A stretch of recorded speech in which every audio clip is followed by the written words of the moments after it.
Eh bien, pour définir le mondialisme, je l'opposerai au mot mondialisation. La mondialisation traduit l'exigence d'échanges en tout genre en fonction de l'évolution technique. C'est-à-dire les moyens matériels, autrefois c'était à pied, à cheval, en calèche, et aujourd'hui ce sont les moyens de communication, style internet, avion. Et en fait on assiste à une accélération foudroyante des échanges humains par la voie de l'informatique, des moyens de communication, des moyens de déplacement. Et c'est une chose qui est normale, naturelle, en fonction du degré d'évolution matérielle des connaissances. Et je dis toujours que, à moins que l'humanité ne disparaisse, il y aura possibilité d'avoir peut-être dans plusieurs décennies, plusieurs générations, des colonies humaines sur la Lune et sur Mars, des pôles économiques vont naître et on parlera de mondialisation interplanétaire.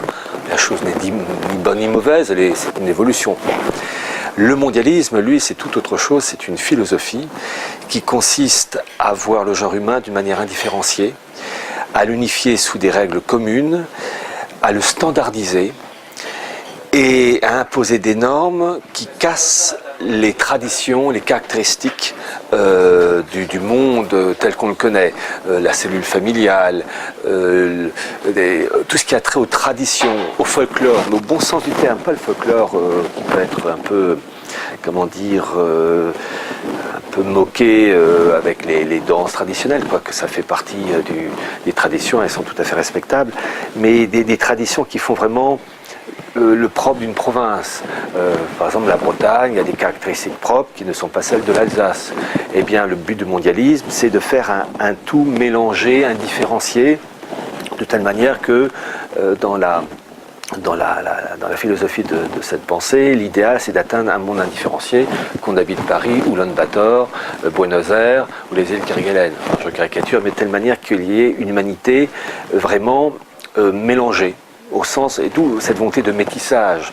Le métissage est une chose normale à partir du moment où c'est naturel, un blanc qui épouse une noire, un asiatique qui épouse un asiatique qui épouse une blanche, quand c'est naturel. Mais quand on veut vraiment de force mélanger, parce qu'il ne faut surtout pas de groupes distincts, alors là ça devient tordu. Et d'ailleurs on le voit dans le fameux bouquin de Aldous Huxley, Le meilleur des mondes, où c'est une humanité indifférenciée, et le grand administrateur du continent européen unifié s'appelle Mustapha Meunier. Il n'est plus arabe, il n'est plus français, il est un produit hors sol. Voilà, c'est l'idéal. Sincèrement, pas pour moi. Voilà. Et à ton point de vue, sur cette échelle du mondialisme, on en est où exactement? On est aux prémices? Alors là, avec les événements, la crise, l'endettement des États européens, des États-Unis, les problèmes économiques qui montent en puissance aussi en Chine, et en particulier un point qui commence à faire mal enfin pas encore, mais enfin disons que le problème il est là, la démographie chinoise, puisqu'elle est catastrophique, il n'y a pas le renouvellement des générations, et il y a plus d'hommes que de femmes, ce qui fait qu'économiquement c'est intenable. Là, on est dans la période, je considère que la décennie 2010-2020, c'est la période où ils vont essayer d'achever la structure générale de la gouvernance mondiale, avec des blocs continentaux.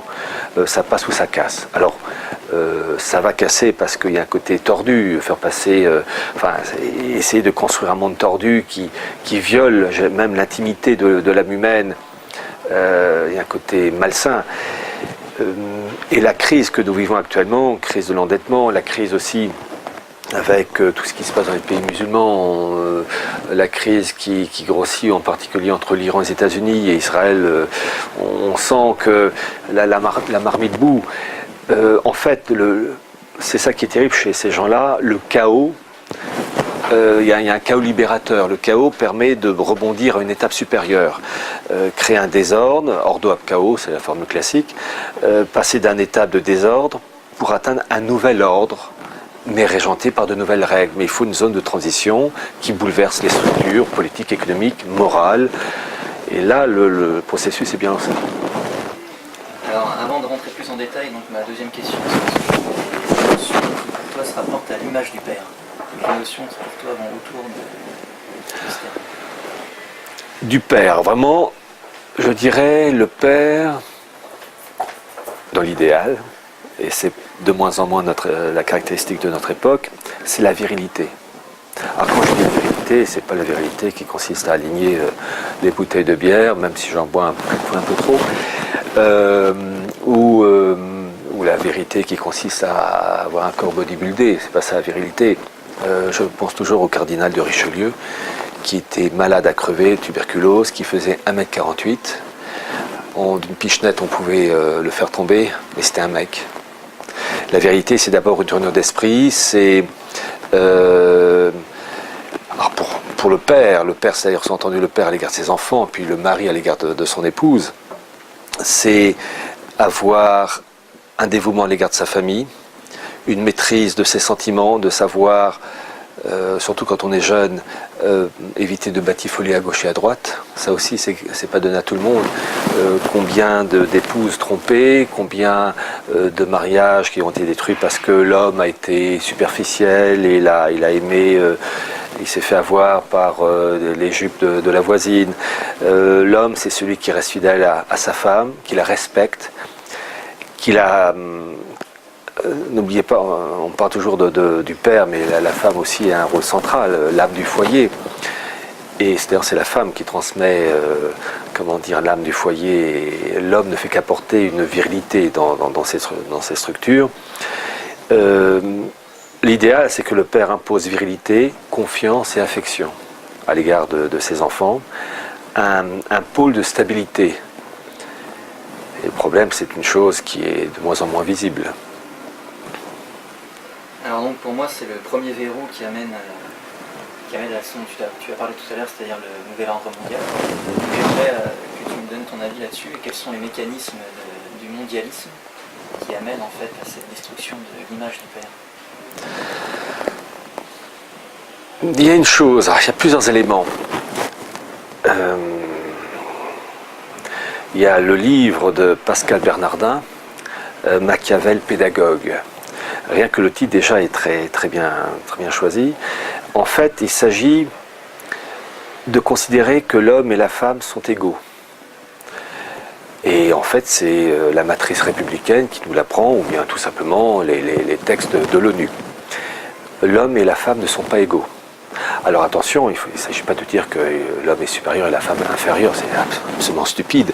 Ils sont égaux, certes, devant la loi, devant la justice, mais je veux dire par là que l'homme et la femme sont d'abord et avant tout complémentaires, qu'il y a des caractéristiques propres à l'homme qui ne sont pas celles de la femme et inversement. Or, le problème, c'est qu'on vit une époque où les médias, l'éducation veulent faire de l'homme et la femme des êtres indifférenciés. D'une certaine manière, le blue jean est presque une caractéristique, de côté unisexe. Alors évidemment, il ne faut quand même pas tomber dans l'exagération. Il y a parfois des vêtements qui peuvent coller aussi bien à une femme qu'à un homme. Mais enfin, l'objectif, en fait, c'est de créer des êtres indifférenciés et c'est le film, je crois, c'était avec Antoine de Caunes, l'homme est une femme comme...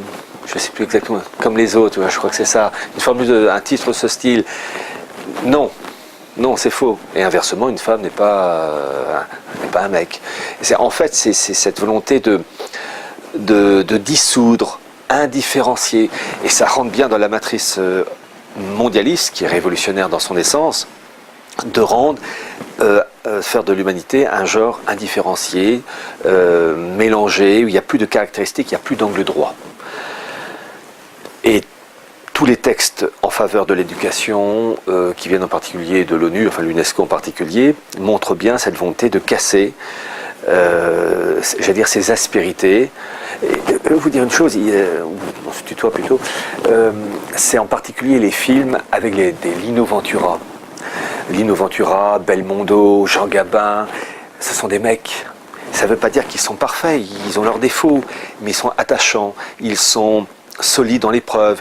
Il leur arrive quelquefois de fléchir, parce que comme tout être humain, il y a des moments de faiblesse, mais ça repart. Ils vont peut-être se torcher la gueule, mais ils ne font pas ça tous les jours non plus. Sont des mecs, voilà. Et aujourd'hui, c'est Vincent McDoom. Sincèrement, entre Lino Ventura ou Gabin d'un côté, et puis les gentils petits minets, En fait, je trouve que les films style Les Tontons Flingueurs, qui est un film absolument, mais qui est génial, qui est terriblement humain, avec Bernard ou Bertrand, je ne sais plus, Blier. En fait, c'est le reflet d'hommes qui sont des mecs. Et des mecs dans leur comportement, dans le côté courageux, le côté macho, mais en même temps qui respectent la femme. Attention, c'est pas la mentalité... ce sont des mecs, voilà. Et c'est avec le côté chiant peut-être, ou le côté, exagération, peut-être l'égoïsme masculin. Mais c'était des référents pour les enfants. Et aujourd'hui, on fait des hommes indifférenciés. Je pense que l'homosexualité doit se développer plus facilement que de ça. Voilà.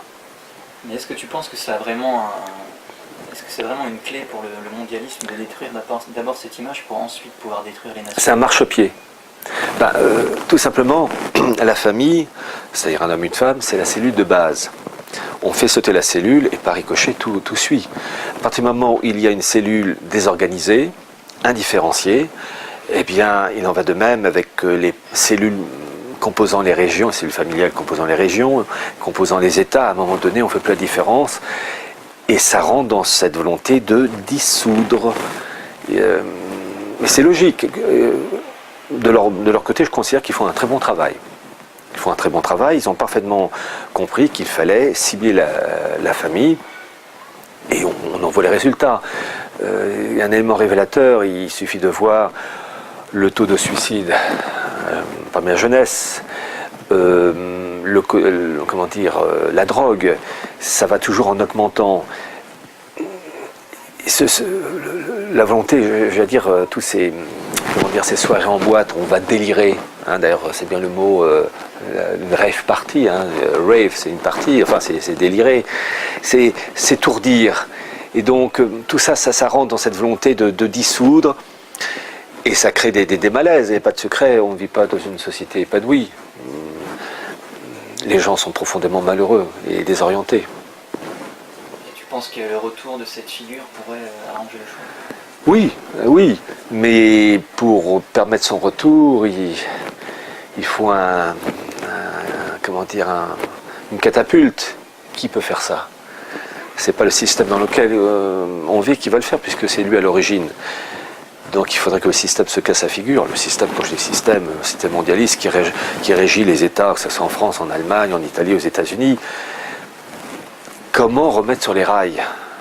Et là, il faut d'abord un événement majeur, et il faut trouver l'homme ou la femme, parce que la femme peut être aussi d'excellents conseils. Après tout, dans l'histoire de France, on a le merveilleux exemple de Jeanne d'Arc.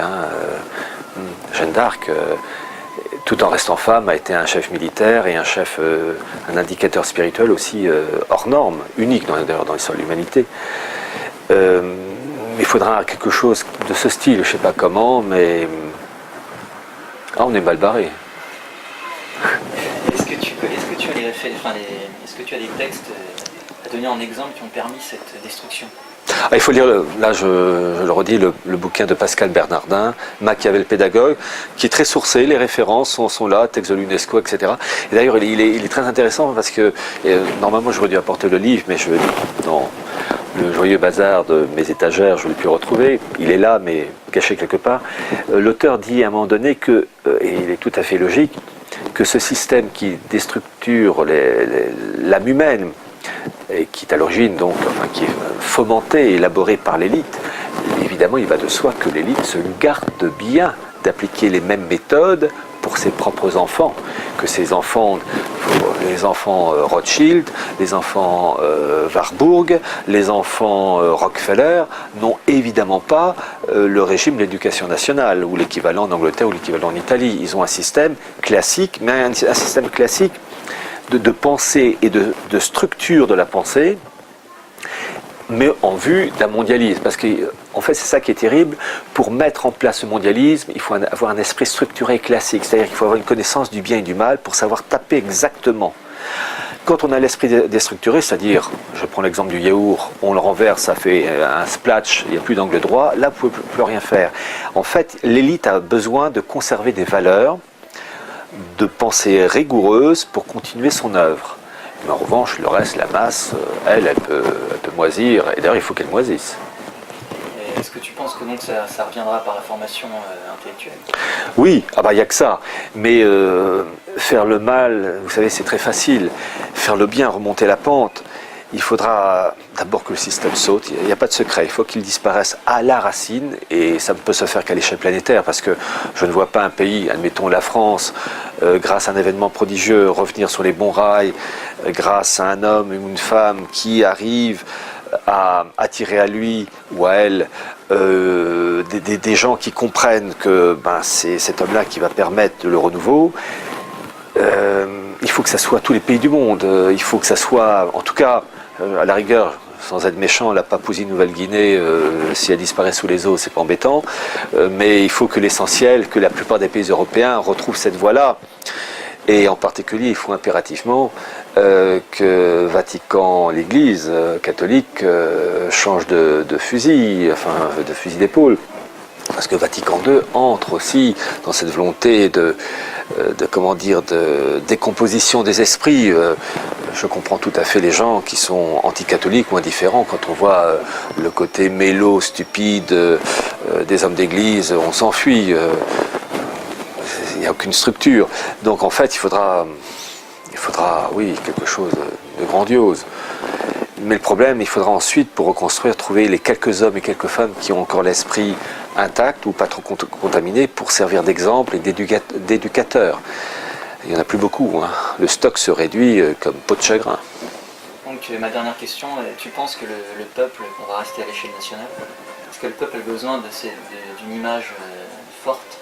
Oui. Qui passe par les élections ou par autre chose? Est-ce que le peuple peut ça, ou le peuple peut se soulever par lui-même? Alors, premièrement, on peut dire que le peuple a besoin d'un référent. Le peuple a toujours besoin d'un père. Le roi de France était le père. Finalement, le roi de France, il y a l'homme et la fonction. L'homme, parmi les rois de France, vous avez des hommes qui ont une vie morale droite, puis d'autres beaucoup moins. Mais il y a la fonction qui, elle, est parfaite, dans ce sens que le roi de France devait être le père de la nation. Et le 21 janvier 1793, on a tué le père. Faut pas. Là aussi, on en revient à l'histoire de la cellule familiale. Le père de la famille France a été décapité, assassiné, parce que c'est un innocent qui a été condamné à mort. Et même si Louis XVI a dit peuple, je meurs innocent, je prie le ciel que mon sang ne retombe jamais sur la France, je pense que dans ces derniers moments, Louis XVI a dû percevoir les conséquences tragiques de sa mort qui allait conduire la France dans une chute irrémédiable. Et par ricochet, les autres États en Europe, puisque Napoléon Ier a répandu les principes de la Révolution en Europe. Mais en fait, on aurait presque dû commencer par ça. La mort de Louis XVI, c'est la mort du père. Et à partir du moment où on a tué le père, par ricochet, on va tuer ceux qui sont en dessous. C'était qui le dernier grand homme politique français? Alors, grand d'un point de vue efficacité ou grandeur morale? Alors, grandeur morale, c'est Saint-Louis, Louis IX. C'est je vais dire la perfection, mais d'un point de vue génie, efficacité, Napoléon Ier.